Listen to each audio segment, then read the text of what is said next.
Selamat datang di DP Pratama Channel. Di video kali ini saya akan menjawab salah satu pertanyaan dari subscriber saya. Kemarin pertanyaannya, Bang, gimana kalau misalkan remote-nya atau akinya drop, sedangkan ini pada motor Scoopy yang tipe Prestige yang menggunakan Smart Key tidak menggunakan Kickstarter. Jadi gimana cara menghidupkannya, Bang? Oke, saya akan jawab pertanyaannya. Untuk di Scoopy tipe Smart Key ini, sebelum akinya drop, di speedometer akan muncul warna merah yang berbentuk gambarnya aki ya. Nah, di sini akan nyala merah, itu tandanya voltasenya sudah mulai turun. Jadi sebelum aki drop, pada saat voltasenya sudah turun, itu sudah nyala merah. Jadi kalian sudah ada persiapan untuk pergantian aki. Untuk menghindari aki drop atau enggak motor mogok karena aki drop, bisa kalian lihat dari situ ya teman-teman, agar tidak sampai mogok motornya karena kehabisan aki. Oke, yang kedua, Bang, misalkan matinya bukan karena akinya yang rusak, tapi kita lupa matikan knop ke off. Misalkan waktu kita berhenti, knopnya enggak kita puter, tapi langsung kita standar samping, mesinnya mati tapi lampu-lampu masih nyala, itu kan bisa drop ke akinya. Kalau misalkan hal seperti itu terjadi, kalian tetap nggak bisa nyalakan motornya karena akinya sudah drop tanpa ada tanda merah di speedometernya ya teman-teman. Yang kalian lakukan yang pertama, kalau menggunakan Kickstarter kan nggak bisa karena Kickstarternya memang nggak ada.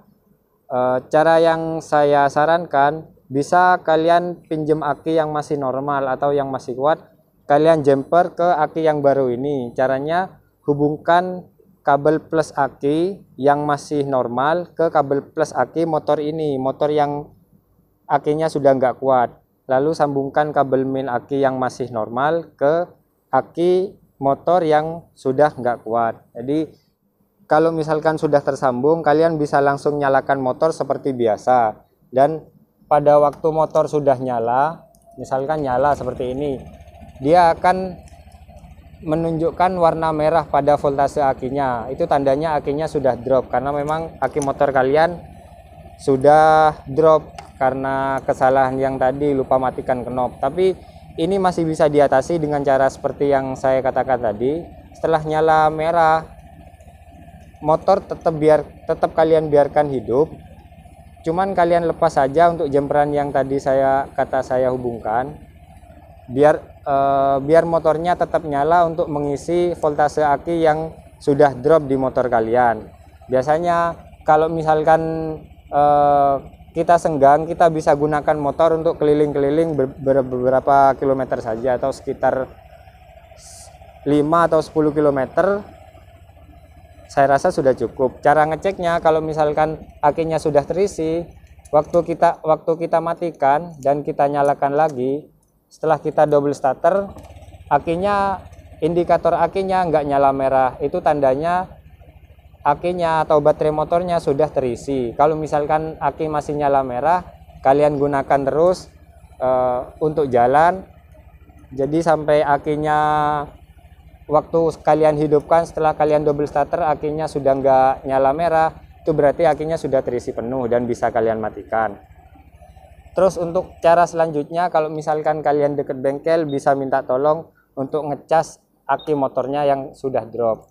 Kalau misal kalian nggak deket bengkel, Bang, rumah saya jauh dari bengkel, dan juga saya nggak punya alat untuk jumper akinya, nggak ada alat untuk menghubungkan aki yang masih normal ke motornya. Oke, saya punya cara yang terakhir, yaitu caranya yang terakhir, kalian buka dulu di bagian sini. Untuk bagian aki motornya ada di bawah sini ya teman-teman. Nah, kalian buka baut 2 ini. Setelah itu di dalam ada kotak akinya, kalian buka juga. Akinya kalian pinjemkan dulu sementara. Kalian pinjemkan aki motor yang masih kuat. Setelah kalian pinjemkan, kalian pasang ke motor ini yang sudah drop akinya, untuk nyalakan motornya. Jadi setelah motornya nyala, misalkan ini sudah pakai aki yang kuat, kalian nyalakan motornya. Setelah itu, setelah motornya nyala, setelah motornya nyala, kalian lepas lagi aki yang masih normal tadi. Setelah itu ganti dengan aki yang sudah drop. Otomatis aki yang sudah drop kalian pasang kembali ke sini otomatis terisi karena motornya sudah nyala. Seperti itu ya teman-teman. Untuk pengisian ini, kalau misalkan kalian nggak sempat untuk bawa keliling-keliling, cukup kalian tarik gas saja ya, gini tarik gas mungkin sekitar 20 atau sampai 40 km per jam aja. Kalian tunggu sekitar 20 atau 30 menit. Kalau misalkan kalian matikan, kalian nyalakan lagi setelah di double starter, indikator akinya sudah nggak nyala merah seperti tadi yang saya jelaskan, itu sudah cukup. Misalkan kalian nggak sempat bawa keliling, bisa kalian diamkan di rumah saja sambil kalian nyalakan motornya agar akinya terisi. Oke, seperti itu ya teman-teman. Jadi kalau misalkan kalian menggunakan motor yang bertipe Smart Key dari Scoopy, Vario atau PCX ataupun yang lain, bisa gunakan cara ini. Misalkan kalian dekat sama bengkel, bisa dicaskan dulu ke bengkel. Sekian dari saya teman-teman, semoga video ini bisa bermanfaat. Sekian dari saya, wassalamualaikum warahmatullahi wabarakatuh.